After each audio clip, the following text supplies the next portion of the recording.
에게 그 주운 것을 보이고 그가 배불리 먹고 남긴 것을 내어 시어머니께 드리매 시어머니가 그에게 이르되 오늘 어디서 주었느냐 어디서 일을 하였느냐 너를 돌본 자에게 복이 있기를 원하노라 하니 룻이 누구에게서 일했는지를 시어머니에게 알게 하여 이르되 오늘 일하게 한 사람의 이름은 보아스니이다 하는지라. 나오미가 자기 며느리에게 이르되 그가 여호와로부터 복받기를 원하노라. 그가 살아있는 자와 죽은 자에게 은혜 베풀기를 그치지 아니하도다 하고 나오미가 그에게 이르되 그 사람은 우리와 가까우니 우리 기업을 물을 자 중에 하나이니라 하니라.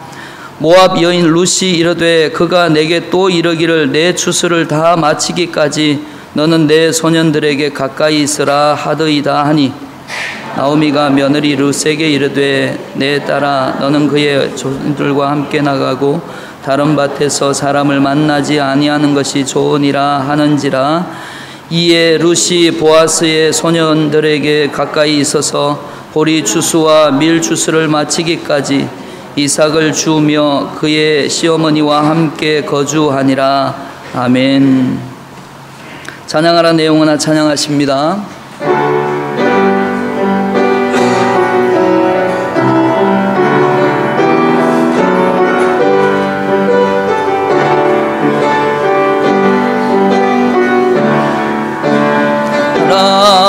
내 영혼아 찬양하라 내 영혼아 내 마음과 정성 다하여 주 찬양하라.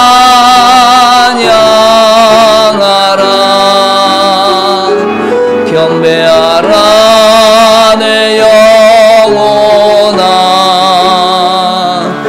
경배하라 내 영혼아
아멘.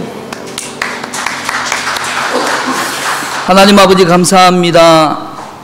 우리를 위하여 늘 기도하시는 주님의 은혜로 한 주간의 삶을 살아가며 또한 우리에게 주어진 인생이 하나님의 은혜 없이는 살 수 없는 연약한 존재들이기에 오늘도 우리와 함께하여 주시는 그 하나님의 은혜를 우리의 마음과 정성을 다해 하나님 앞에 찬양으로 올려드립니다. 이 찬양을 주님 홀로 영광 받아주시고 우리의 인생에 살아가는 동안 이 찬양의 고백처럼 우리의 삶의 모습이 아름다운 곡조가 되어 하나님을 늘 찬양할 수 있는 삶으로 살아갈 수 있도록 하나님 은혜 내려 주시옵소서. 하나님 이 시간에 하나님의 말씀을 듣기를 원합니다. 우리 모두에게 말씀하시는 주의 음성을 사람의 말로 듣지 아니하고 하나님의 입술로 나오는 하나님의 말씀임을 우리 각자에게 들려주시는 하나님의 말씀을 받고 아멘으로 순종할 수 있는 우리의 삶이 되게 하여 주옵소서. 예수님 이름으로 기도합니다. 아멘. 우리 이 시간 옆 사람을 함께 쳐다보시면서 인사 나눕니다. 한 주간 동안 평안하셨습니까? 오늘 말씀의 제목이 은혜 속에 더 큰 축복이라는 말씀의 제목입니다. 은혜 받는 중에 더 큰 은혜를 받으시기를 바라면서 우리 옆에 분들과 이젠 뒤를 돌아보시면서 은혜 받으시되 더 많은 은혜 받으십시오 라고 인사 나누면 좋겠습니다.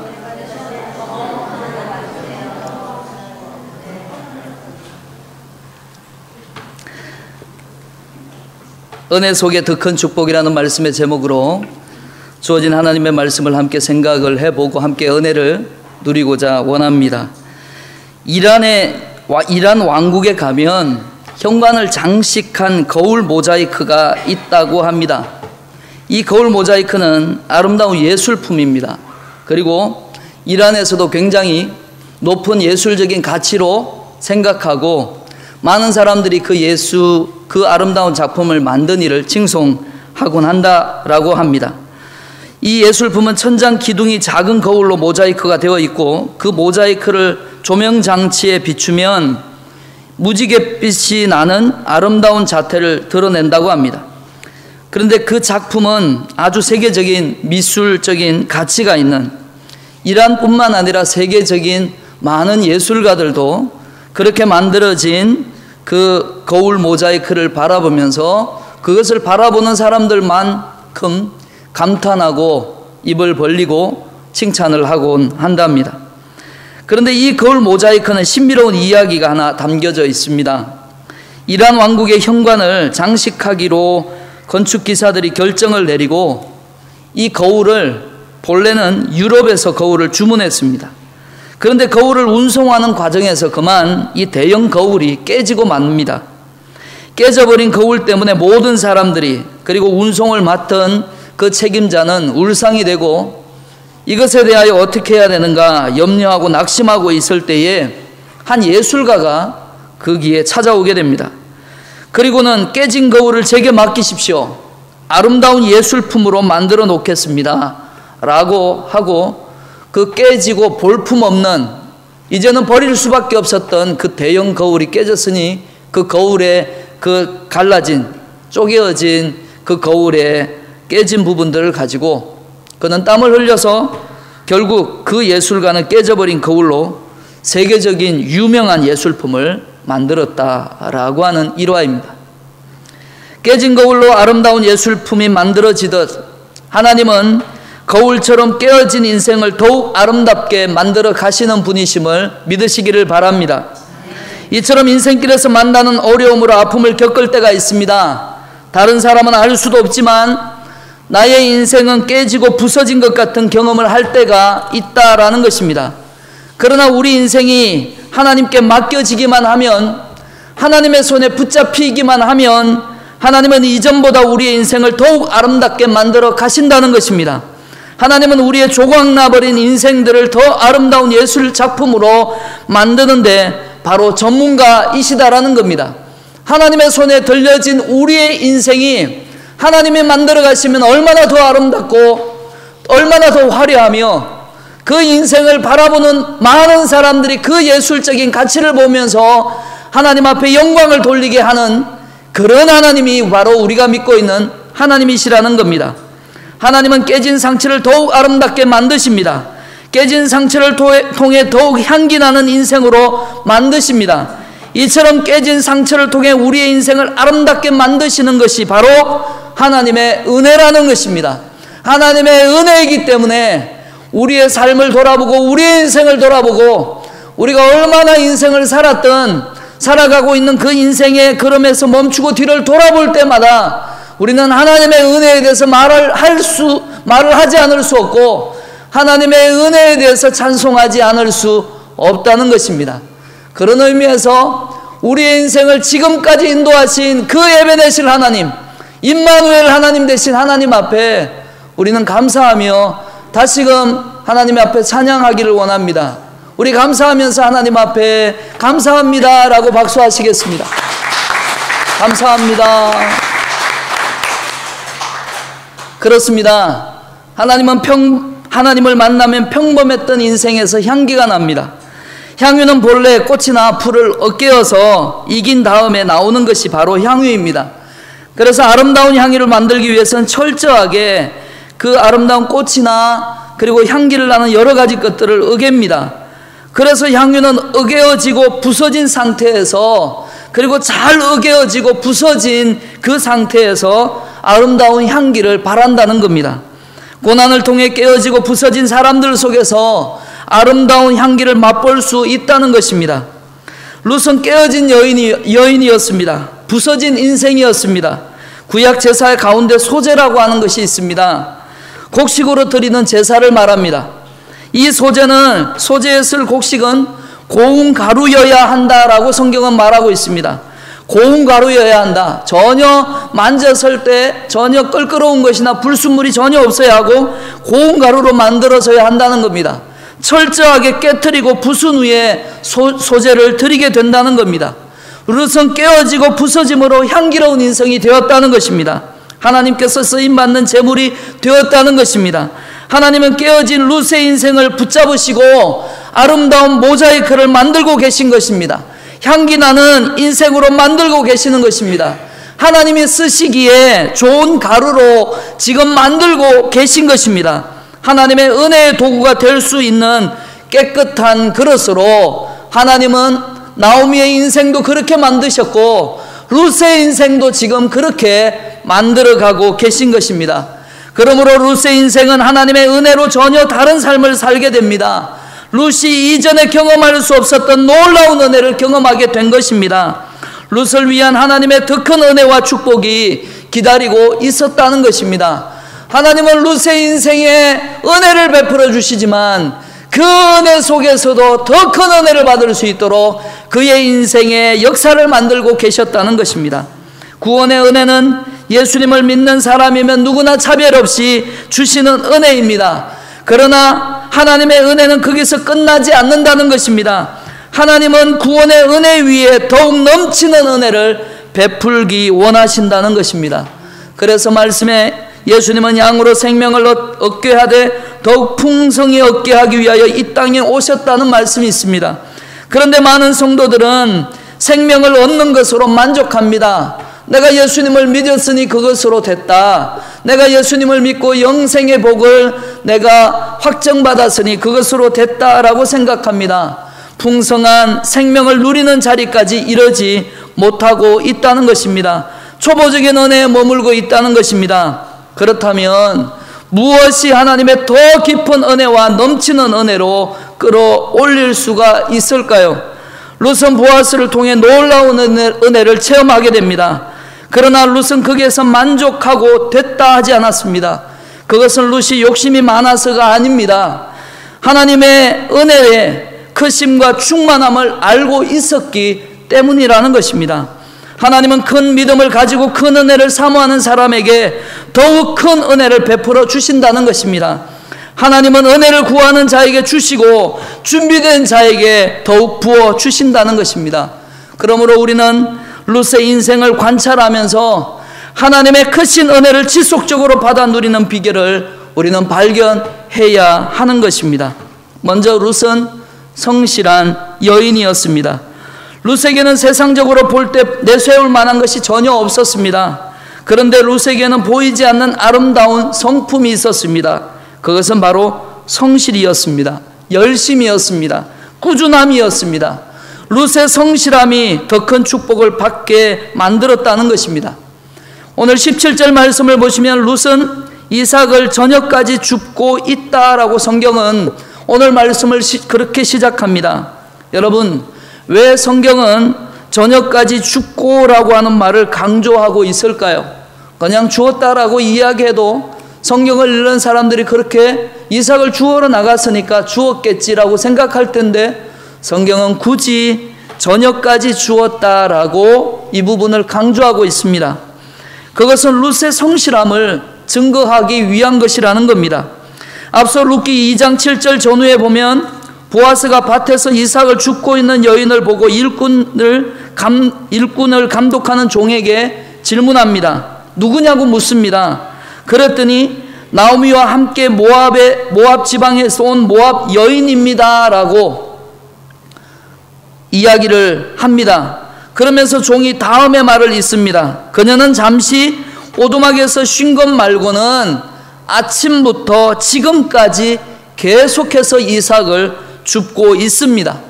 그녀는 잠시 허리를 피거나 잠시 거기에 만들어 놓은 오두막에서 쉰 것 말고는 그는 아침부터 지금까지 계속해서 이삭을 줍고 있다는 것입니다.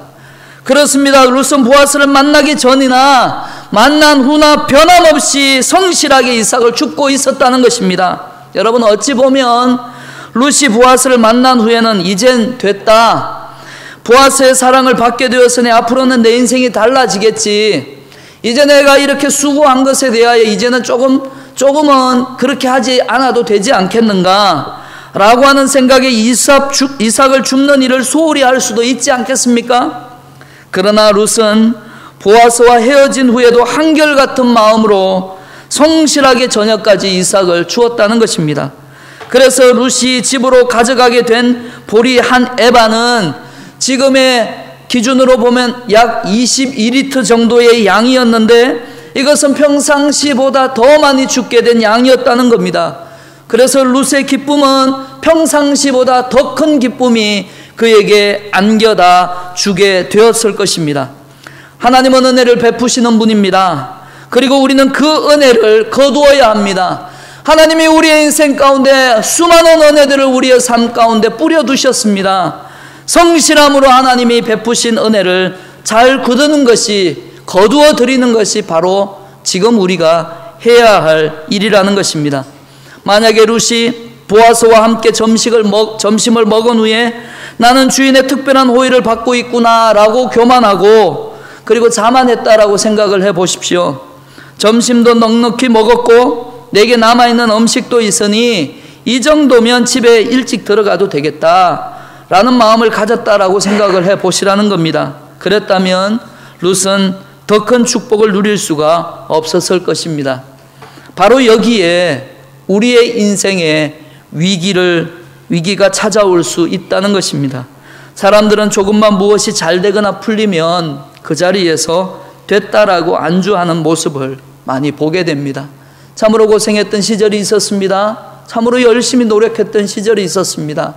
그러나 어느덧 그 모든 것들이 어느 정도 충족되고 채워지게 되었을 때 그만 됐다라고 안주할 때가 있다는 것입니다.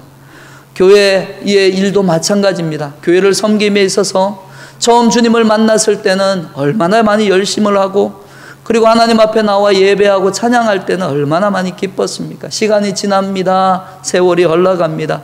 우리의 신앙의 연수도 깊어집니다. 그러나 언제부터 우리의 무릎이 무뎌집니다. 우리의 목소리가 나약해집니다. 우리가 마땅히 구하여야 할 것을 구하지 못합니다. 이렇게 됐다라고 하는 때에 넘어질까 조심하라고 했던 주님의 말씀이 기억나셔야 한다는 것입니다. 성실함을 잃어버리고 삶의 태도가 바뀌면 안 된다는 것입니다. 룻은 보아스를 만났을 때나 만나지 않았을 때나 변함없이 허리를 굽히고 떨어진 이삭을 주었습니다. 사람들은 하찮은 일이라 생각할 수도 있었습니다. 그러나 그 하찮은 일, 작은 일에 충성하는 것이 지금 내가 할 최선이라는 사실을 룻은 알고 있었습니다. 그래서 룻은 주어진 시간을 헛되이 보내지 않았다는 겁니다. 작은 이삭 하나하나가 하나님이 베푸신 은혜임을 소중히 알고 여겼다는 것입니다. 그리고 그 하나하나 하나님이 나에게 베풀어 주신 그 은혜의 이삭을 주면서 오늘도 나를 먹이시고 입히시는 하나님이 나와 함께하고 계시구나, 그는 그렇게 고백을 했을 것입니다. 이처럼 성실이란 작은 일을 귀히 여기는 것입니다. 사람들은 적은 일이라 하찮게 여깁니다. 그리고 적당껏 타협합니다. 그러나 성실한 사람은 변함없이 최선을 다합니다. 그래서 마태복음 25장 21절에 다음과 같이 말씀하십니다. 함께 같이 읽겠습니다. 시작. 그 주인이 이르되 잘하였도다 착하고 충성된 종아, 내가 적은 일에 충성하였음에 내가 많은 것을 내게 맡기리니 내 주인의 즐거움에 참여할지어다 하고. 아멘. 예수님은 적은 일에 충성된 종에게 더 큰 은혜를 베풀어 주시는 분이라는 겁니다. 룻이 이삭을 줍는 일은 하나님과 어머니와의 약속이며 마땅히 해야 할 일이기에 쉴 수 없었습니다. 무슨 말입니까? 모압을 떠나올 때 나오미는 룻에게 내 고향 모압으로 돌아가서 새 출발을 하라고 그에게 따라 나오는 두 며느리에게 이야기합니다. 한 번만 얘기한 것이 아니라 모압 땅에서도 얘기했지만 길을 걸으면서 베들레헴으로 유대 땅으로 돌아오는 과정에서도 계속해서 이야기합니다. 그러나 그 얘기를 들었던 두 며느리 중에 한 며느리는 그 얘기를 듣고 돌아오는 도중에 다시금 돌아가게 됩니다. 그러나 그 가운데 남겨진 룻은 뭐라고 대답합니까? 룻기 1장 16절부터 17절이 바로 룻이 나오미에게 고백했던 그 말입니다. 룻이 이르되 내게 어머니를 떠나며 어머니를 따르지 말고 돌아가라 강건하지 마옵소서. 어머니께서 가시는 곳에 나도 가고 어머니께서 머무시는 곳에서 나도 머물겠나이다. 어머니의 백성이 나의 백성이 되고 어머니의 하나님이 나의 하나님이 되시리니 어머니께서 죽으시는 곳에서 나도 죽어 거기 묻힐 것이라. 만일 내가 죽는 일 외에 어머니를 떠나면 여호와께서 내게 벌을 내리시고 더 내리시기를 원하나이다 하는지라. 아멘. 룻은 시어머니 나오미의 인생을 이끌고 계시는 분이 하나님이심을 알고 고백했다는 겁니다. 그래서 시어머니 앞에 말한 그 고백은 시어머니 돌아가라고 했던 그 시어머니에게 고백한 말이기도 했지만 그 순간 시어머니와 자신의 인생에 함께하고 계시는 하나님 앞에 했던 약속이고 다짐이었다는 것입니다. 죽는 일 외에 결코 어머니를 떠나는 일이 없을 것이라고 했던 이 말은 하나님을 떠나서는 결코 살 수 없는 존재라고 그는 하나님 앞에 그의 신앙의 고백을 그는 당당히 했었다는 것입니다. 룻의 가장 소중한 가치, 그러니 변함없이 행동하고 있었다는 겁니다. 이처럼 가장 중요하다라고 생각하는 것은 변함없이 행하는 것입니다. 거기에 소중한 가치가 있기 때문입니다. 룻의 삶의 가치는 하나님이 베푸신 은혜의 밭으로 나가 허리를 굽히고 표고를 반복하는 겁니다. 그래야 어머니와 함께 살아갈 수 있기 때문에 그러했습니다. 그래서 룻의 가장 중요하다고 생각하는 그 가치를 위해 그 여인은 열심히 나가는 겁니다. 이처럼 소중한 가치일수록 가장 많은 시간과 열심을 들이게 된다는 것입니다. 그러므로 학생은 공부하는데 가장 많은 시간과 열심을 내야 합니다. 일하는 사람은 자신이 맡은 일에 최선을 다하고 땀을 흘려 수고해야 합니다. 교사는 학생을 가르치고 바르게 자라도록 힘써야 합니다. 이처럼 하나님께서 우리 각자에게 삶을 살아갈 때 주신 그 책임과 직분도 주셨지만 하나님의 교회를 섬김에 있어서 우리에게 책임과 직분 또한 맡기셨습니다. 그래서 맡은 자가 구할 것은 이 일을 잘 감당할 수 있도록, 이 일을 능히 감당할 수 있도록, 충성할 수 있도록 하나님 앞에 은혜를 구하는 것입니다. 다니엘도 그런 사람입니다.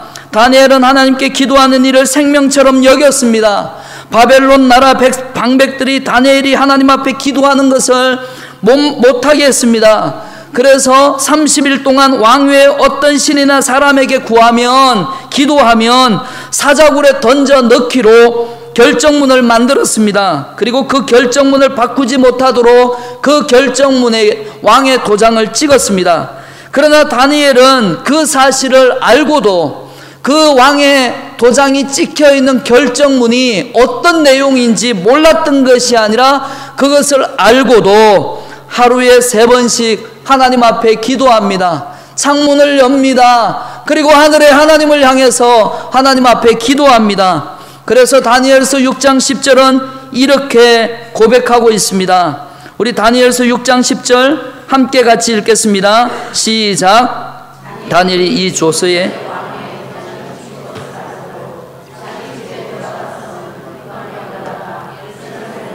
창문을 열고 전에 하던 대로 하루 3번씩 무릎을 꿇고 기도하며 그의 하나님께 감사하였더라. 아멘. 다니엘은 성실한 사람이었습니다.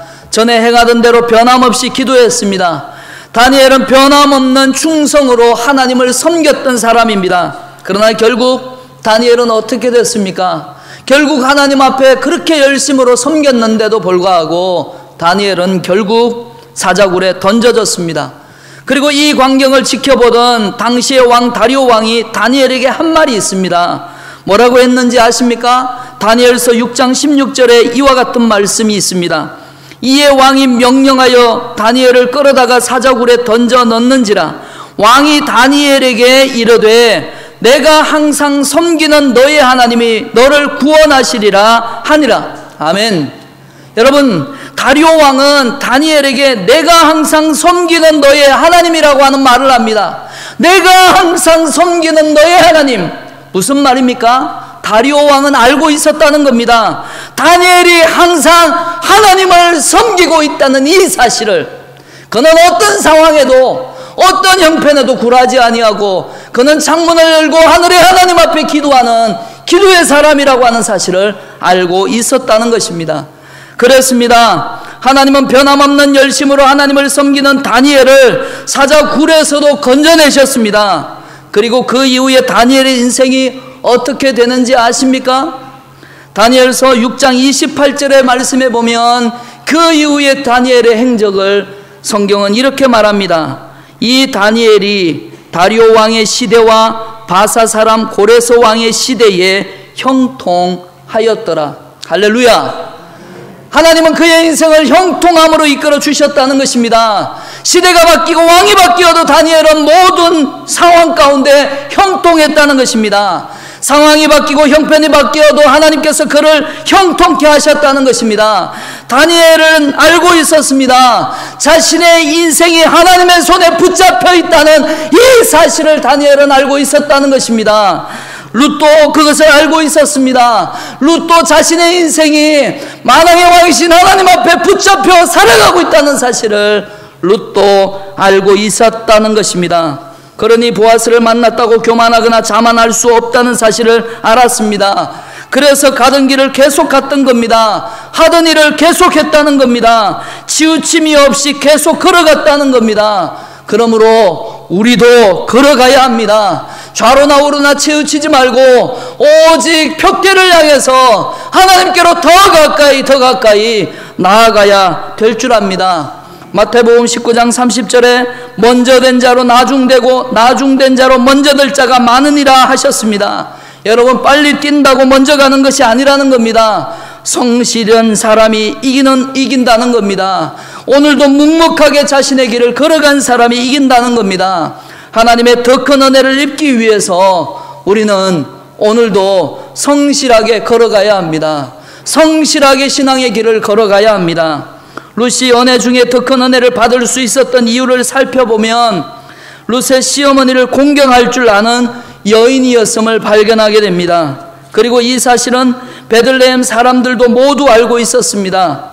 하나님은 시어머니를 공경한 룻에게 넘치는 축복을 부어 주셨습니다. 그래서 구약에서 하나님이 계명을 주실 때 축복을 약속하면서 주신 두 계명이 있는데 그것은 안식일을 지키는 것과 내 부모를 주 안에서 공경하는 바로 그 두 계명입니다. 그런데 그 두 계명이 신약 시대에 와서도 여전히 하나님께서 강조하고 계시는 계명 중에 계명이었습니다. 우리는 지금 안식일을 지키는 대신 주일을 지킴으로 하나님 앞에 축복을 받습니다. 또한 부모를 공경하면 여전히 하나님이 약속하신 축복을 받게 됩니다. 그래서 바울이 이 사실을 힘주어 강조하고 있는 것입니다. 그래서 에베소서 6장 1절과 3절 말씀에 이렇게 말씀하고 있습니다. 우리 6장 1절에서 3절 말씀 함께 같이 읽겠습니다. 시작. 자녀들아, 주 안에서 너희 부모에게 순종하라. 이것이 옳으니라. 내 아버지와 어머니를 공경하라. 이것은 약속이 있는 첫 계명이니 이로써 내가 잘되고 땅에서 장수하리라. 아멘. 3절 말씀에 이로써 내가 잘되고 땅에서 장수하리라, 이 말씀은 바로 이 땅에 살아나가는 동안 형통할 것이다 라고 하는 축복일 것입니다. 우리는 룻에게서 시어머니를 공경하고 어른을 공경하는 것을 배워야 한다는 것입니다. 어떻게 어른을 공경해야 합니까?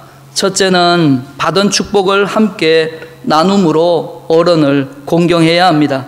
룻은 시어머니에게 하나님께로부터 받은 축복을 나누고 있습니다. 룻기 2장 18절 말씀을 봅니다.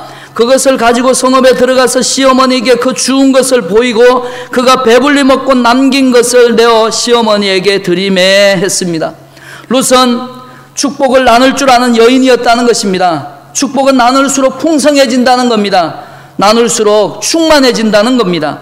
그래서 누가복음 6장 38절에 하나님은 우리에게 이 축복에 대하여 말씀하십니다. 우리 함께 6장 38절을 같이 읽습니다. 주라, 그리하면 너희에게 줄 것이니 곧 후이 되어 누르고 흔들어 넘치도록 하여 너희에게 안겨주리라. 너희가 헤아리는 그 헤아림으로 너희도 헤아림을 도로 받을 것이니라. 아멘. 룻이 후에 보아스와 결혼하여 아들을 낳습니다. 그녀가 아들을 낳은 후에 그 아들을 나오미의 품에 안겨다 줍니다. 룻이 받은 축복을 나오미와 함께 나누었던 것입니다. 베들레헴의 여인들이 비록 룻이 낳았던 이와 같은 일들이 낳았던 아들이지만 나오미가 아들을 낳았다라고 말할 정도였습니다. 나오미가 그 품에 안겨다 준 그 아들을 얼마나 사랑하고 얼마나 아끼고 그리고 사람들을 보는 데서 행복했는지, 사람들은 오히려 지나가는 말로 우스운 얘기로 나오미가 아들을 낳았다라고 그렇게 말할 정도였다는 것입니다. 무엇입니까? 축복은 축복을 낳는다는 것입니다. 둘째로 밖에서 있었던 일을 나눔으로 어른을 공경해야 합니다. 축복된 가정엔 사랑의 대화가 있습니다. 나오미는 룻이 집으로 돌아왔을 때 밖에서 있었던 일을 듣고 싶어 했습니다. 룻이 하나님께 받은 은혜와 축복을 듣고 싶어 했습니다. 룻을 사랑하기 때문입니다. 그래서 사랑의 반대말은 미움이 아니라 무관심이라고 하는 것입니다. 룻의 하루하루가 사랑하기에 궁금했던 것입니다. 그래서인지 룻의 미래도 관심사였습니다. 나오미에게는.